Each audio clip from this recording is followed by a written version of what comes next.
प्रश्न पूछा गया है कि ऐसा क्यों कहा गया है कि ध्यान जब घटित होता है तो एक पल में घटित हो जाता है।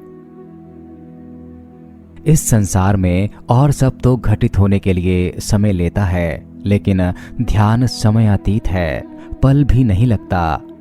दो पलों के बीच में जो अंतराल है वही ध्यान का जगत है। जब ध्यान घटित होता है तो ऐसे ही घटित होता है कि पल भर भी नहीं लगता। ध्यान समय की प्रक्रिया नहीं है, क्योंकि मन की सारी व्यवस्था मूलतः समय की व्यवस्था है। मन का अर्थ होता है अतीत या भविष्य, और अतीत और भविष्य के बीच में दबा हुआ छोटा सा वर्तमान। मन जीता है अतीत में जो हो चुका, वही खोजता रहता, तलाशता रहता स्मृतियों में, या फिर उन्हीं स्मृतियों के जो प्रतिफलन बनते हैं, प्रतिध्वनियां होती हैं, उनको लेकर विचार करता रहता है भविष्य के लिए कि जो कल हुआ था काश वह कल फिर से हो जाए, वह मीठा था, मधुर था। या फिर जो कल हुआ था वह बहुत कड़वा था, बहुत भयानक था, अब वह कभी न हो। मन भविष्य में भी अतीत को ही दोहराना चाहता है कि यह सुंदरतम दृश्य फिर से आ जाए। अतीत को ही सजाना चाहता है भविष्य में। भविष्य अतीत का ही विस्तार है। और आश्चर्य यही कि जो अब है ही नहीं, मन उसी अतीत में जीता है और उस भविष्य में जो अभी हुआ ही नहीं है। मन इन दो अभावों में जीता है, इसीलिए तो मन की कोई उपलब्धि नहीं है।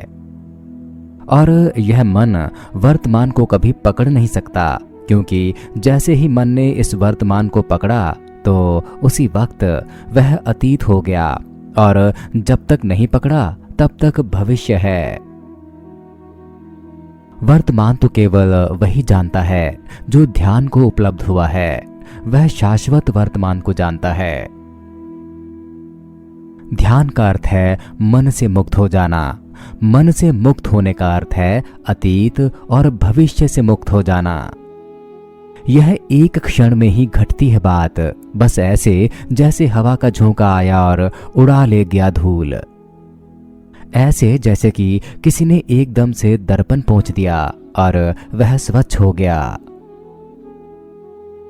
दूसरा प्रश्न पूछा गया है कि जीवन के हर आयाम में सत्य के सामने झुकना मुश्किल है और झूठ के सामने झुकना सरल, ऐसा क्यों? सत्य के सामने झुकना पड़ता है, लेकिन झूठ के सामने झुकना ही नहीं पड़ता। झूठ तो हमारे ही सामने झुक जाता है, और इसीलिए झूठ से दोस्ती आसान है, क्योंकि झूठ तुम्हारे सामने झुकता है। और सत्य से दोस्ती कठिन है, क्योंकि सत्य के सामने हमें झुकना पड़ता है। अंधा अंधेरे से दोस्ती कर सकता है, क्योंकि अंधेरे को आंखें चाहिए, वह ऐसी मांग नहीं करता। सत्य के सामने झुकने का अर्थ होता है अहंकार को विसर्जित करना। परंतु झूठ वह बड़े सुंदर वस्त्र पहनकर आता है ताकि तुम्हारे अहंकार को तृप्त कर सके। झूठ तो तुम्हारे चरण दबाता है, झूठ तो बड़ा सेवक है, लेकिन सत्य ऐसा कुछ नहीं करता। सत्य तो कड़वा मालूम पड़ेगा, क्योंकि तुम झूठ की मिठास के आदी हो गए हो। सत्य के सामने झुकने को जो राजी है वही धार्मिक व्यक्ति है, वही सन्यासी है। लेकिन सत्य के सामने वही झुक सकता है जिसके भीतर ध्यान की किरण उतरी हो और जिसने देखा हो कि मैं तो हूं ही नहीं, बस उस मैं के ना होने में ही झुकना है। झुकना कोई कृत्य नहीं है और ना ही कोई संकल्प। सत्य के सामने झुकने वाला ही धार्मिक व्यक्ति है। यह बात याद रहे कि झुकना शक्ति को आमंत्रित करने का तरीका है। जो झुक जाता है वह परमात्मा की बह रही ऊर्जा से सब तरफ से भर जाता है। झुकना बड़ी से बड़ी कला है। जहां जितनी झुकने की क्षमता होगी उतना जीवन होगा।